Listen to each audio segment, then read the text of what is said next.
नमस्कार, आप देख रहे हैं दोपहर का नंबर वन डिबेट ब्रह्मास्त्र में। आपके साथ अनुराग सिंह। आज के इतिहास के पन्ने पलटे जा रहे हैं या फिर भविष्य की इबारत लिखी जा रही है। एक तरफ सोमनाथ मंदिर की वो अलौकिक दिव्यता जहां पीएम नरेंद्र मोदी ने हिंदुओं के आराध्य देव महादेव की पूजा अर्चना की।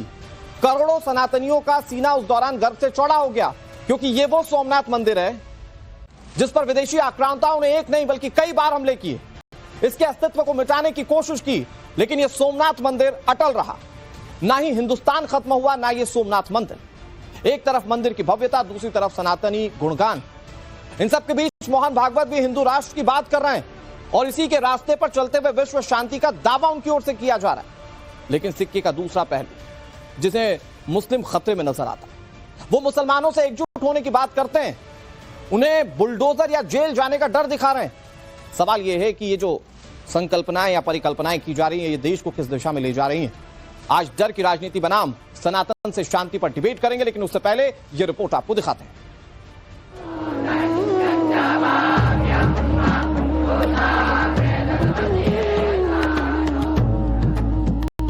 सोमनाथ मंदिर, पीएम मोदी का सनातन संकल्प।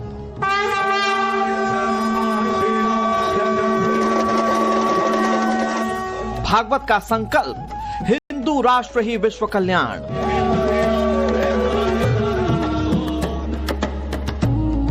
ओवैसी की डर वाली सियासत, मुस्लिमों को दिखा रहे हैं डर।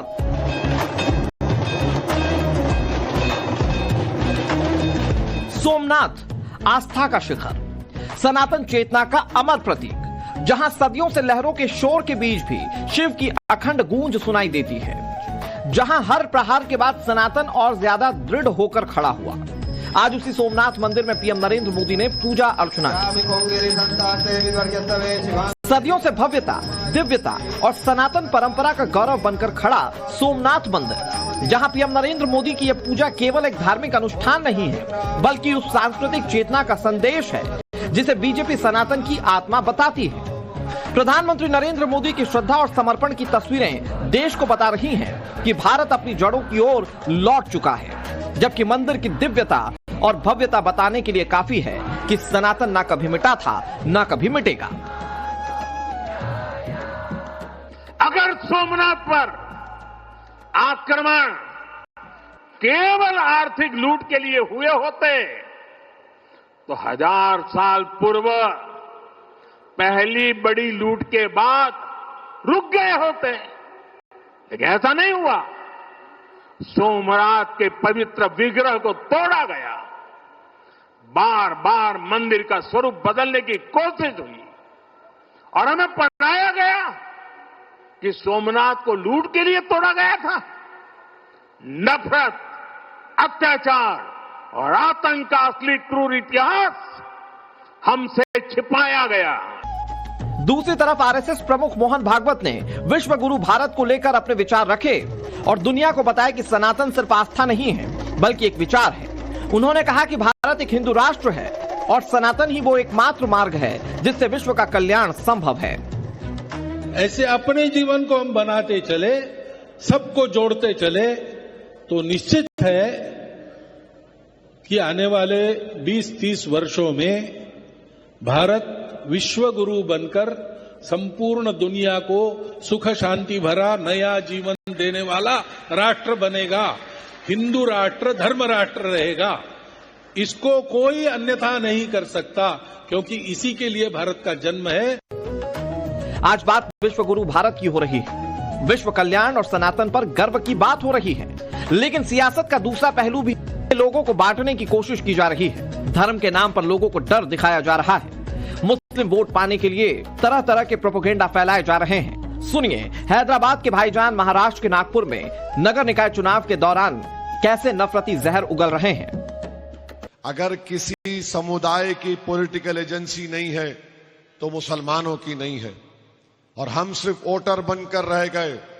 अगर आप सिर्फ वोटर बनकर रहेंगे तो घर पे बुलडोजर चलेगा। अगर आप सिर्फ वोटर बनकर रहेंगे तो नौजवान बच्चों को झूठे इल्जाम में जेल में डाल दिया जाएगा। अगर आप सिर्फ वोटर बनकर रहेंगे तो मुसलमानों के बच्चे और बच्चियां स्कूल की तालीम से महरूम हो जाएंगे। अगर आप वोटर बनकर रहेंगे तो आपको समाजी इंसाफ नहीं मिलेगा। अगर आप वोटर बनकर रह जाएंगे तो इज्जत की निगाहों से आपको कोई नहीं देखेगा। मुस्लिम वोटर्स को साधने में जुटे असदुद्दीन ओवैसी ने खास धर्म के लोगों को साधने के लिए पिछले दिनों हिजाब वाली प्रधानमंत्री का जिक्र किया था, जिस पर असम के मुख्यमंत्री हिमंता बिश्व शर्मा और असदुद्दीन ओवैसी के बीच तू मैमे वाली जंग छिड़ गई है। Anybody can become prime minister, but India is a Hindu nation, Hindu civilization, and we will always believe and we are extremely confident that Indian Prime Minister will always be a Hindu person. उनके दिमाग में tubelight है, उनको संविधान पे वो ओत लिए हैं। संविधान में कहाँ लिखा हुआ है? वो पाकिस्तान की ज़हनियत रखता है हिमंता बिश्व शर्मा, इसीलिए कि पाकिस्तान के संविधान में लिखा हुआ है कि एक ही समुदाय का आदमी ही देश का प्रधानमंत्री उस देश का और प्रेसिडेंट बन सकता है। एक तरफ विश्व कल्याण की बात, दूसरी तरफ नफरती पैगाम। इन सबके बीच उत्तर प्रदेश के मुख्यमंत्री योगी आदित्यनाथ ने भी हिंदू एकजुटता और बांग्लादेश हिंसा को लेकर बड़ा बयान दिया, जिससे सियासी गलियारे में अलग अलग मायने निकाले जा रहे हैं। आप सबका दायित्व बनता है, सबका दायित्व बनता है ये बांटने वाले लोगों को, तोड़ने वाले लोगों को हम कभी पनपने न दें। दुनिया के अंदर सनातन का झंडा जैसे श्री राम जन्मभूमि पर पूरी भव्यता और दिव्यता के साथ फहराया जा रहा है, ऐसे ही पूरी दुनिया के अंदर सनातन का झंडा अपने आप गूंजता हुआ दिखाई देगा। तब कोई बांग्लादेश में किसी निरीह हिंदू को, कमजोर और दलित हिंदू को काटने का दुस्साहस नहीं कर पाएगा। सनातन धर्म की दिव्यता और भव्यता हमें एकता सिखाती है, लेकिन राजनीतिक बयानबाजी देश में नफरत और धर्म के आधार पर लोगों को विभाजित कर रही है। ऐसे में सवाल उठता है कि जो धर्म सदियों तक आक्रांताओं से पीड़ित रहा, अब उस धर्म पर कब तक सियासी प्रहार किया जाएगा? आखिर कब तक खास समुदायों के लोगों को डर दिखाकर इन्हें बरगलाया जाएगा? ब्यूरो रिपोर्ट, टाइम्स नाउ, नव भारत। दर्शकों, आज देश के सामने कई सारी परिकल्पनाएं, मसलन मोहन भागवत की परिकल्पना, जिसमें वो भारत को हिंदू राष्ट्र बताते हैं और कहते हैं कि इससे विश्व में शांति स्थापित की जा सके। योगी आदित्यनाथ की परिकल्पना है, जिसमें वो कहते हैं कि अगर बढ़ गए तो हाल बांग्लादेश जैसे होगा। प्रधानमंत्री नरेंद्र मोदी परिकल्पना को साकार करते हुए आज सोमनाथ मंदिर गए, 1000 साल के पूरे इतिहास को उन्होंने बताया।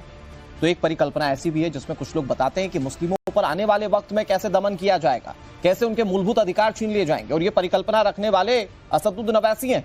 और दर्शकों, एक परिकल्पना और है जो लोगों के मन में डाली जा रही है, वो है जीभ काटने वाली परिकल्पना। तो आज देश के सामने इतनी सारी परिकल्पनाएं, लेकिन सवाल यह है कि कौन शांति की बात कर रहा है और कौन बंटवारे, कौन डर के हिसाब से अपनी राजनीति चमकाने की कोशिश कर रहा है। इस पर करेंगे बातचीत। कई